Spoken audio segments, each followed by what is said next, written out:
Just a heads up before we get into today's video. Go and support the author and check out his YouTube channel, Black Volumes. It'll be linked below in the description.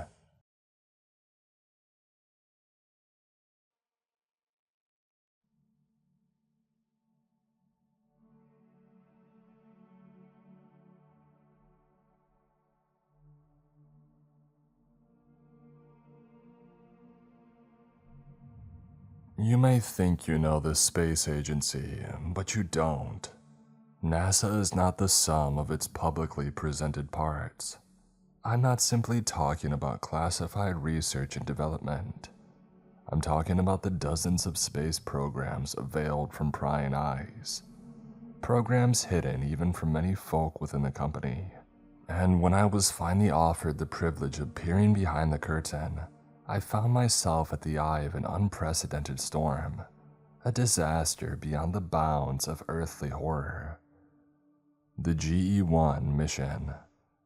Since the climax of the space race, a consensus has grown, a prevailing belief that NASA has abandoned the final frontier. It is, however, an absurd notion that the brightest minds of this agency no longer care about space's mysteries. The truth is that our best scientists decided decades ago to shield humanity from the hellish things that we uncovered. Things lying in the pits of space that no light reaches. NASA projects featured in the media have low stakes. Even the International Space Station sits at the foot of this organization's priorities. Significant expeditions are classified. The ones intended to catapult humanity towards the stars, for instance. The ones using spacecraft beyond what the average person deems possible with human technology. We are capable of things that would leave you awestruck. We are capable of things that would leave you cold. The GE-1 spacecraft launched on Wednesday, the 25th of January, 2023. It sailed beyond our solar system, pursuing a slow signal that was coursing through the outer reaches of the Milky Way. Not an intelligible transmission, but a frequency that intrigued us nonetheless. A frequency named 784A. Hysteria swept through the company on the date of the signal's first inception, Saturday the 29th of October 2022. Given 784A's ever-moving source, the frequency sparked feverish intrigue. Regarding the nature of the mysterious moving signal, there seemed to be a different hypothesis from every NASA employee with clearance. It was truly an exhilarating time, and things reached a fever pitch when the GE-1 craft launched a few months later. Employees weren't eating or sleeping. They spent their waking hours sharing ideas about the mysterious transmission from space. A circuit board of explanations that finally overloaded on Thursday the 2nd of February 2023, the day on which the GE-1 stopped responding to NASA. 1 week later, on Thursday the 9th of February, the signal from the spacecraft had returned. "Commander Irwin, this is Mission Control," Dr. Parker, the head of the project, announced. "Mission Control to GE-1, do you copy?" "Roger, Mission Control," Commander Tim Irwin responded. "We've been trying to reach you."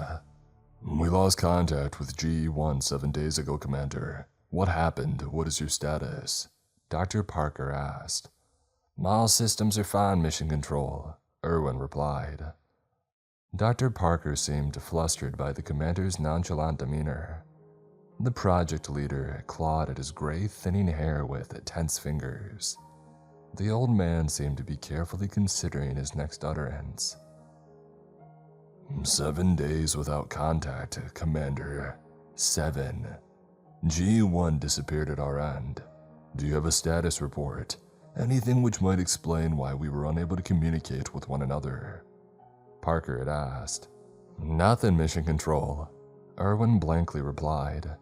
"As for 784A, we reached the transmission point of the signal. Nothing to be found. We've collected as much data as possible, requesting clearance to return back home." There were several minutes of nervous mumbling from various scientists and board members.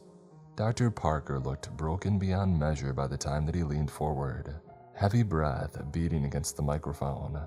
He was trembling with a mixture of rage and confusion. "Roger, Commander Irwin. You have clearance to come home," Parker croakily whispered. On a vessel traversing space at an unfathomable pace, the astronauts returned home. The craft silently landed at an unofficial NASA site on Wednesday the 15th of February 2023. The GE-1 crew emerged, greeted by a small, applauding crowd.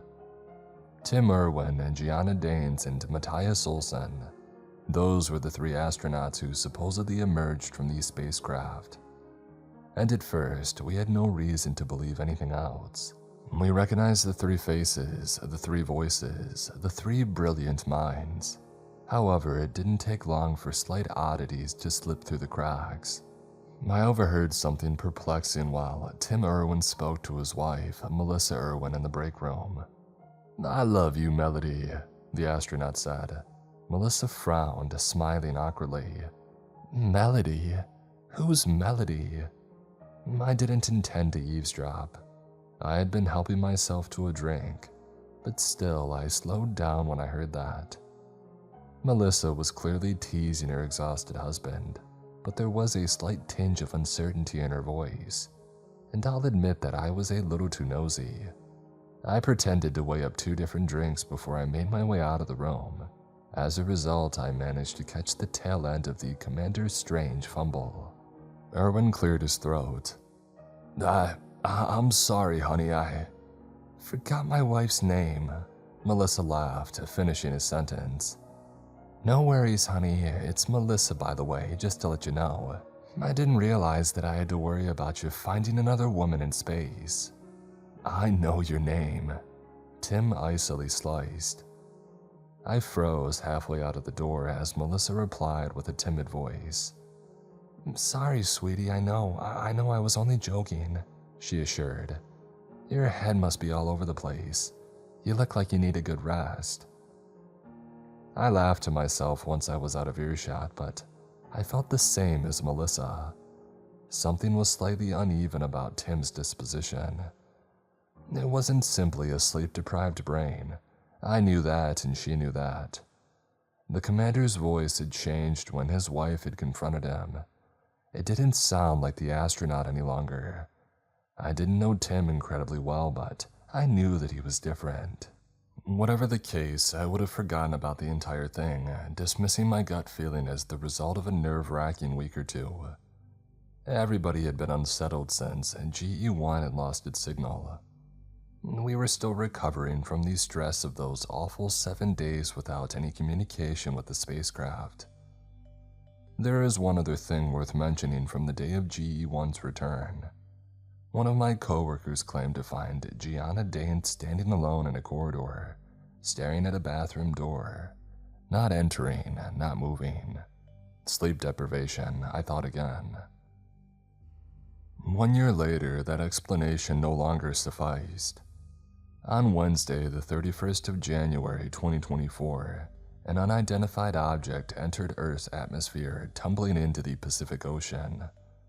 A catastrophe that was only brought to NASA's attention because the object in question utilized advanced cloaking technology. Though it didn't broadcast a signal, it was a government satellite that detected the craft, and when specialists identified that they had detected technology used by Dozen Minus, our primary government contractor, NASA immediately sent a recovery team to the ocean site. That was as much as I knew until Dr. Parker knocked on my door. "I would appreciate your input," he said. "Pardon?" I replied, fearing for a moment that I'd have to join the exploration team.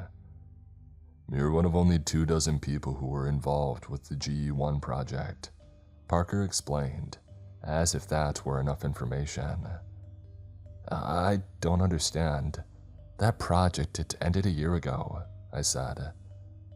Dr. Parker's brow furrowed. "Please come with me, Dr. Odell." And then, after following the man to the control room, I learned something which my brain, usually eager to embrace the unknown, wanted so desperately to unlearn. On the ocean floor, thousands of feet below the water's surface, NASA found the GE-1 spacecraft. What? I had gasped. We don't know, Dr. Parker replied. I need your help though.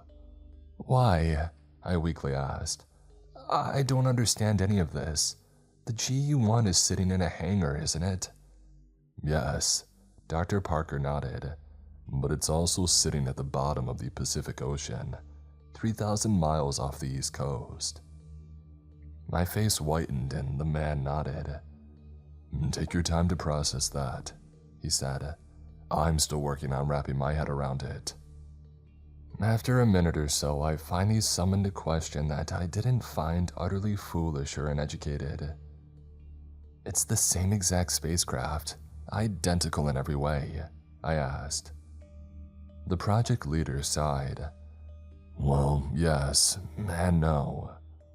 Why am I here, Dr. Parker? I asked. The recovery team has not explored the craft yet, but we have conducted a preliminary exploration with an unmanned vessel, UV-7. Movement was detected within the craft. Christ, I gasped. Parker continued. It's unsettling. The room is divided.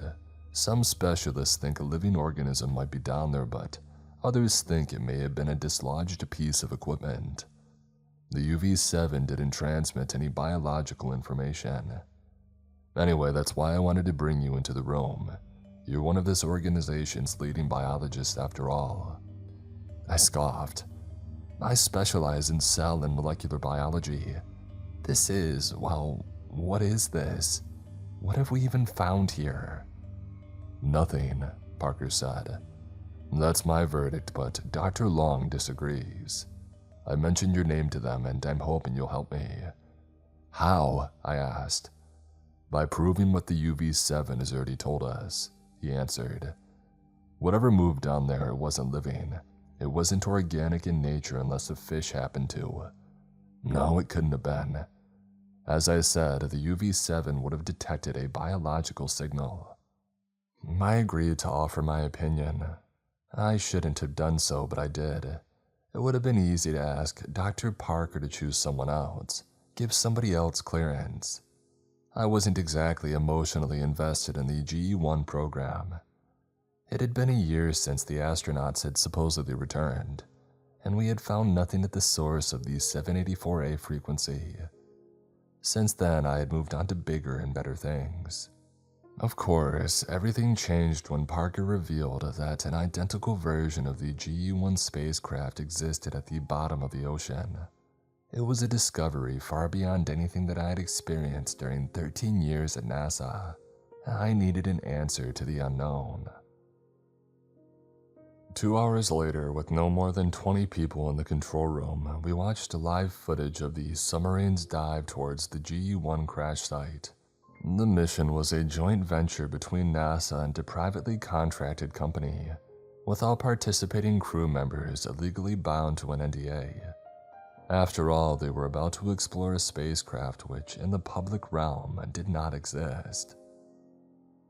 After the initial flurry of breathtaking aquatic species, it took another 2 torturous hours for the video feed to display anything other than blackness. The vessel descended into the depths of the ocean, the part that light didn't reach. I thought about its similarity to space. I found it ridiculous to think about the fact that we have ignored a frontier on our own planet before exploring the one beyond it. So much of the ocean remains unexplored. Eventually, the contractors found the wreckage, and 2 divers, each fitted with a camera, left the submarine to explore the vessel. When they had rounded the battered nose of the spacecraft, Mission Control fell silent. We all saw it at the same time. The bold letters printed on the crumpled wreckage of the sunken craft, which was half buried in the black seabed. GE-1. Hearing about the discovery was one thing. Seeing it on a gargantuan screen was something else. Parker was no liar. I knew that, but I still didn't believe him until I saw the footage for myself. "Breaching the airlock now," the lead diver Barton announced. Disturbed water swirled into a stream of bubbles, clouding the lens of Barton's camera as he used a piece of specialized drilling equipment. It was a long process during which Mission Control only had a limited view of the spectacle through the camera of Lee, the second diver. "Yeah, that'll do it," Barton's colleague said. The bubbles started to disperse as the drill had ceased, and we watched the two explorers break the airlock's mechanism before pulling the hatch towards them. They revealed a void within the opening, and the lights on their headsets did very little to illuminate the innards of the craft. I sensed that the two men were apprehensive about entering the wreckage. They likely knew very little about NASA's GE-1 program. That, in the end, was for the best. We all longed for that privilege. "Entering the vehicle," Barton uneasily said. The lead diver swam through the opening, followed a couple of seconds later by Lee, who may have well have been on the verge of turning and retreating to the submarine. The split screen revealed two pieces of footage, barely different in perspective. Two views of the same bleak, water-filled tunnel.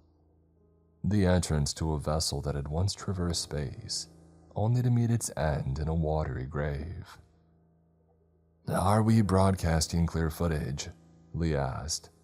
"Yes," Dr. Parker responded. "If you follow the main hallway, you'll reach GE-1's flight deck."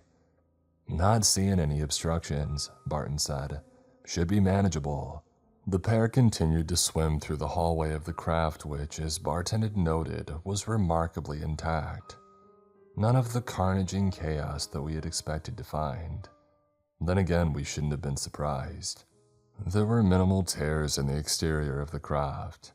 Given the level of investment placed into developing a vessel far beyond mankind's perceived capabilities, it seemed plausible that the craft had mostly survived both a dangerous re-entry and a high-speed collision with the water. What did not seem plausible was Parker's explanation that we were looking at a carbon copy of an existing spacecraft, one which I had watched land on Earth a year before. I had no reason to believe that everybody in the room had to be lying to me, but something in my brain refused to compute such an impossibility. I wouldn't have ever believed Dr. Parker even if I had gone to the hangar and physically seen the craft in person, before swimming to the bottom of the ocean to view its twin. Even after everything I've seen, I still try hard not to believe any of it. "Oh, Jesus," Barton cried. It only took a second for the camera to reveal what the diver had seen. The scene that had sparked such a haunted response, and I unleashed a similar yelp of terror. We all recoiled fearfully, in fact. I suppose none of us had hypothesized what we might find in the wreckage, even when the debate about movement and biological signatures had raged. There was no joyous hysteria. This was not like those early days of the GE-1 project. Nobody seemed exuberant to find 3 floating spacesuits at the front of the spacecraft. Spacesuits that were not empty. Spacesuits that were surprisingly intact. It had taken roughly a day or so since the GE-1 crash for the divers to breach the vessel. 24 hours for the bodies to decompose underwater. The skin of each astronaut was discolored and wounded, with haunting razor-thin gashes, but their gaunt faces were unmistakable. The 2 men and 1 woman, each wearing a scream to the grave, were the 3 astronauts who had returned to Earth 1 year earlier. Worst of all was the corpse of Commander Tim Irwin. The upper half of his helmet and the head within had been clearly severed above his gaping mouth. That explained the rotten nature of his remaining lower half, in comparison to Diane's and Olsen, who were each encased in a suit without oxygen. The ship's oxygen would have lasted at least a month or so, resulting in partial decay of Irwin's remaining face, exposed by the savagely sawn helmet. The lower half of his face bore holes in the cheeks, revealing teeth behind. One scientist murmured that the 3 scientists may have died long before impact, Within a sealed spacesuit lacking oxygen, the decomposition process would be slowed. Of course, that only raised more terrified questions. One in particular played on my mind. Why were the astronauts wearing suits inside of the spacecraft? A technical engineer gave a probable explanation for the ship's return. The GE-1 was programmed with a homing initiative. In the event of life loss or 24 hours without manual piloting, the craft's motherboard was programmed to assume automatic control of GE-1 and steer it back to Earth. The re-entry might have failed because the ship was damaged. That might also explain why we didn't receive a signal from its transmitter. Honestly, it's a miracle that the GE-1 made it back to Earth at all, the engineer said. We'll know more when we look at the ship's log, another engineer added. Dr. Parker sighed. Barton, we need you to. We have to get out of here, Lee yelled, shouting over Dr. Parker. I didn't sign up for this. Look, we did the dive. You've seen what you needed to see. I understand that this is a terrible situation, Parker continued. You were, however, briefed. You signed a contract, Mr. Lee. The nature of the expedition was made clear to you, and we don't have all of the information that we need. We need you to recover as much of the ship's data as possible. Do you have the drive? Yes, Barton murmured, dazed by the 3 floating corpses. Right, Parker replied. You should see the socket on the right-hand side. The lead diver swam towards the main console, searching anxiously with the navigational assistance of every expert in the room. When he finally inserted the drive into the designated socket, a red light flickered beside it. What does that mean? Barton asked. You were right, Ian, one of the technical engineers said to his colleague. It's not good, Mr. Barton. It means that some of the ship's log files are corrupted. All of them? Dr. Parker asked. The engineer rubbed his chin. Well, if there had been no light at all, this would have been a lost cause. So there is still hope. It'll be the water damage, and no doubt about that. Just leave the drive in the socket, Mr. Barton, and let it run. When the light turns off, it means the data transfer has finished. Meanwhile, Lee was scanning the ship with equipment for detecting organic matter. I was standing by, waiting for the diver's device to detect some sign of life, something that would warrant me being in the room. But there was nothing, not even any sign of the movement that the UV-7 had detected. I was the uncomfortable biologist in the corner, only there, it seemed, to endure the horror alongside everyone else. Something that did intrigue Mission Control, however, was Lee's discovery of floating glass shards in Dane's laboratory. Most people wouldn't pay attention to suspended glass fragments in an underwater wreckage. The divers certainly didn't understand the commotion from the scientists, and neither did I. But Lee indulged Dr. Parker when he was instructed to collect a sample. It's just broken glass, I naively thought, frowning. 10 minutes later, when the data transfer completed, Barton recovered the drive, and the 2 divers were beyond happy to receive the go-ahead from Dr. Parker to leave the site. The men returned to the submarine, the transmission ended, and everybody in the control room dispersed. I didn't sleep that night, of course. No sane person would manage a good night's sleep after such an awful discovery. When I went into work that morning, I hadn't expected to see video footage of 3 dead astronauts. More terrifying than that, I hadn't expected to see footage of 3 corpses who I had seen return to Earth alive and well. Earl, Dr. Parker half barked. I was sitting in my office, boring into the wall with a 1,000-yard stare. It took the man 3 attempts to catch my attention. Using my first name had triggered something in my brain, taken me out of myself for a moment, reminded me that this was all real. No matter how hard I tried to disassociate and detach myself, I was excruciatingly intertwined with the horror. Dr. Parker, I replied, unable to say anything else. I'm afraid I have to ask you once again to come with me, the man said, seeming far paler than usual. We just reviewed the data from the GE1 wreckage. What did you find? I whispered, voice breaking. Parker sighed. If you come to my office, you'll see. I really need your opinion.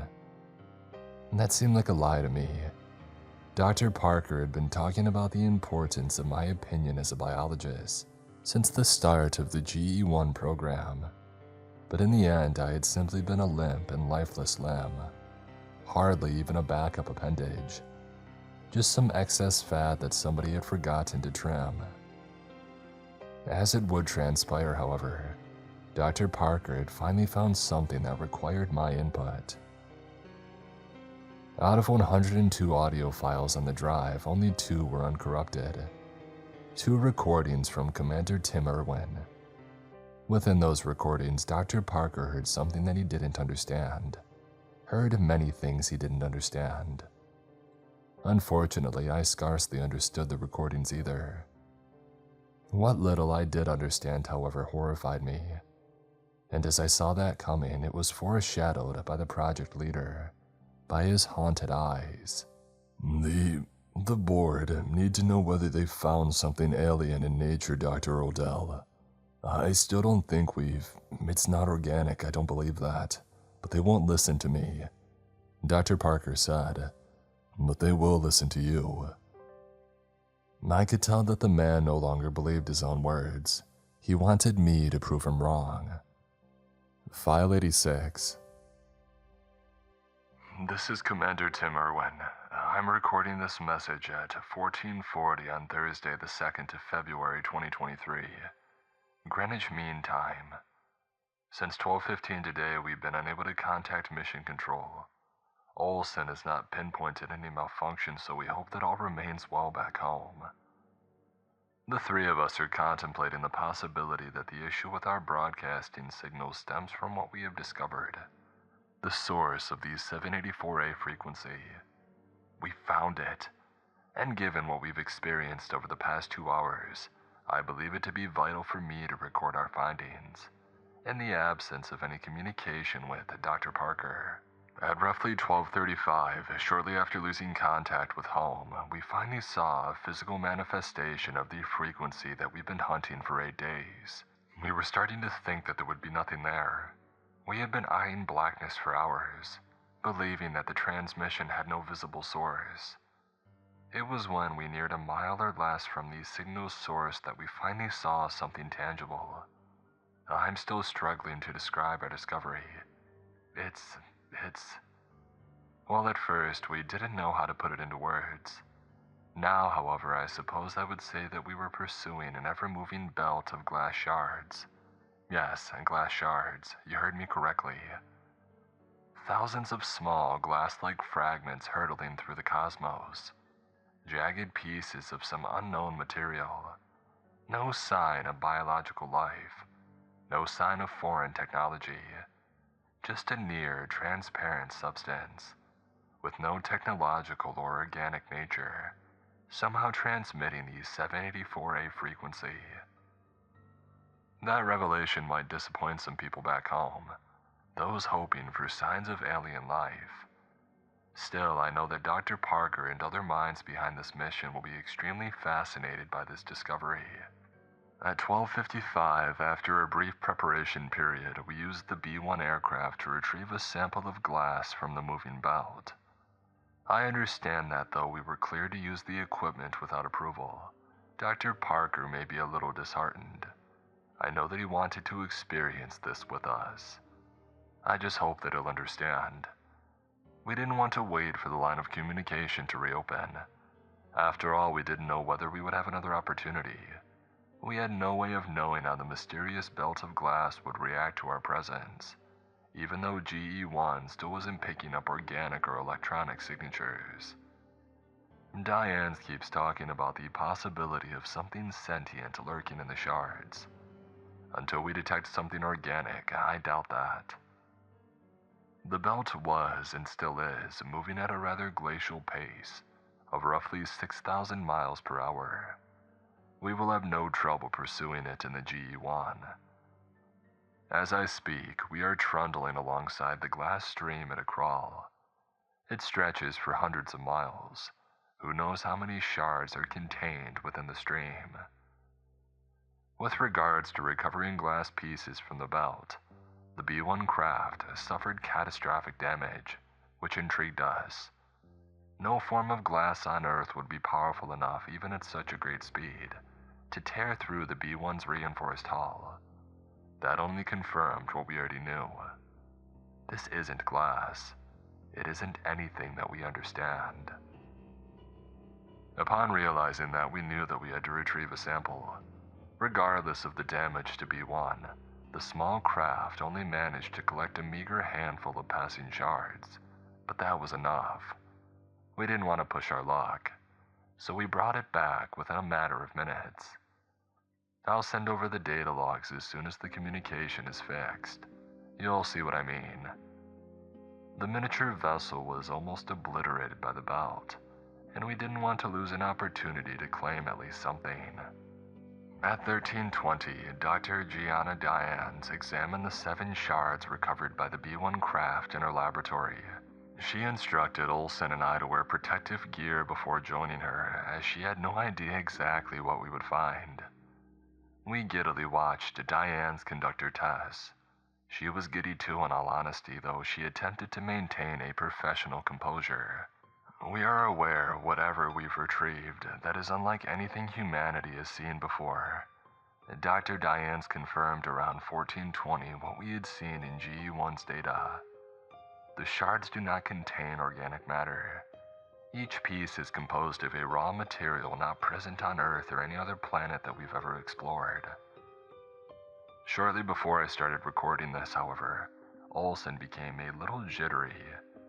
He told Dianes and me that he saw one of the shards enlarge, or at least move in some form. It was likely a trick of the lighting, of course. Dianes took him seriously, but she found no evidence of any change in the material. I suggested that moving forwards we set up cameras to record the laboratory. Dianes and Olsen agreed. That'll ensure that we don't miss anything. I'll send everything to Mission Control as soon as Olsen has figured out how to fix the transmitter, though he assures me that it remains unbroken. Bizarre. Anyway, interference from these 784A frequencies seems to be the most likely explanation, but we are still unsure. I will continue to log daily updates. For now, the 3 of us need to get some rest. It's been a historic day, but we're shattered. None of us have slept in over a day. This is Commander Tim Irwin, audio file 86, terminating recording at 1450. I need you to brace yourself, Dr. Parker said.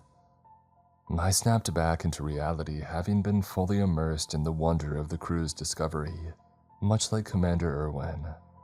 I had almost forgotten the gravity of the situation, forgotten the terror that NASA had found at the bottom of the Pacific Ocean. Brace myself for what? The next audio file, I asked. Dr. Parker nodded. We just listened to 86. The only other uncorrupted recording is 99. So we're missing 12 files in between those, I asked. Yes, he answered, and 3 files after 99. The board doesn't care about the first 85 audio files, the ones before we lost contact with GE1, meaning this updates that would likely mirror whatever Commander Irwin was telling Mission Control on a daily basis. But the audio recordings from 86 to 102 detail whatever happened after the vessel went dark. Those are perhaps the most valuable pieces of data this organization currently possesses. Right. Is file 99 useful? I asked. The doctor's lip quivered as he hovered his unsteady index finger over the mouse, contemplating whether to inflict such horror upon me. I wish that he hadn't. Useful. That's an interesting word. I don't know, Dr. Odell. It tells one horrifying part of a story that we don't understand. Parker croaked before clicking. File 99. This is Irwin, 99, file 99. Since the last few recordings, things have, it's all over, and things are already terrible. This must be my 5th recording today. I'm sorry for the backlog of files for you two. Oh, who cares? Why am I apologizing to anyone? Nobody's there, nobody will ever be there. I'll be lost to space and... Well, I hope somebody hears it. There's the protocol after all. The return protocol. I'm no engineer, but I remember Olsen talking about it. If GE1 makes it back to Earth, I hope these recordings make sense to you. Whoever's listening. None of it makes sense to me. And it's even worse now that Diane's is gone. She died at, I don't know, 2210, perhaps. God. It's Tuesday, February 7th at 2240. I'm the only surviving member of the GE1 crew. You know how it happened. I just want her family to know that I tried to save her. Oh God, this all started with a reckless endeavor. We should have turned around when we saw the vessel outside of the window. It's still there and I'm looking at it now. GE1, an identical version of our spacecraft, eyeballing me from the belt, impervious to the racing current of glass. You know what? I would like to amend my statement. We should have turned around as soon as we lost contact with mission control. This was written on the wall. Everything about that belt was wrong. We knew it, but we were drooling from our mouths like apes. Olsen's idea was smart, it was smart. It just wasn't enough. We should have thought about B1, thought about how the glass tore through it. Olsen promised, however, that this would be different. The belt was moving so quickly after all. He said the shards weren't as dangerous outside of the belt. We wanted to believe him. Maybe I still want to believe him. After all, I'm wearing my suit even though I know it didn't save him. And it didn't save Diane's either. I spent most of the day trying to stop the bleeding, but it was awful. You heard it. You don't need me to tell you. I still hear her words ringing in my ears, the things she described, the way it cut into her skin and then disappeared. The glass disappeared after hacking her face to pieces. It was so methodical and quick, so eerily quick but not in a merciful way. Her dying scream will never leave my mind. Neither will the sight of that sharp shard unbound by the laws of physics, slicing her face with clean and swift motions, a weapon wielded by an unseen force. I've locked the lab. That won't be enough now, will it? It wasn't enough to stop. Oh, there it goes. That's why I wanted to record this. I keep seeing something in the copied version of the GE1 spacecraft, gliding 100 yards away from the real one. I keep seeing movement behind the windows. Oh God. No, there's no God, not in the... I see them so clearly now, but they're dead. Olsen and Diane's are dead. Their bodies are still sitting in the control room. I'm looking at them and they're across the way, surveying me from the flight deck of the copied craft. What is happening? What is this? I don't. They won't stop looking at me. They won't stop. I want to turn around. I want to stop following the belt. I've wanted to abandon the mission for days, but Diane's made a good point. After Olsen had passed, she said that we shouldn't head back with the shards on board.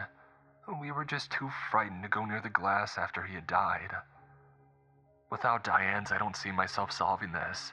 I just have to soldier onwards, keep tracking things, keep moving. I'll record an update tomorrow, but I won't abandon this mission. Not until I talk to somebody from mission control. Whatever material we found, I don't think I should come home unless I get rid of it. Wait, do you hear that? That's what I heard before.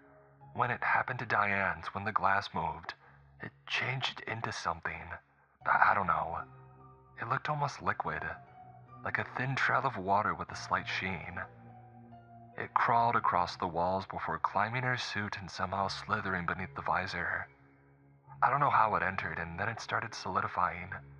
She was running around, screaming, wrestling with her own helmet. Give me a second, I need to check the lab. Yes, there are fewer pieces of glass. That's the other thing, 4. There are only 4 shards. We've collected 7 from the belt. There were definitely 7. And then 6 after the mirrored version of the GE-1 craft appeared outside the window. 5 after we found Olsen's body in the airlock. 4 after it took Diane. Wait, no. There were 4 after Diane's died.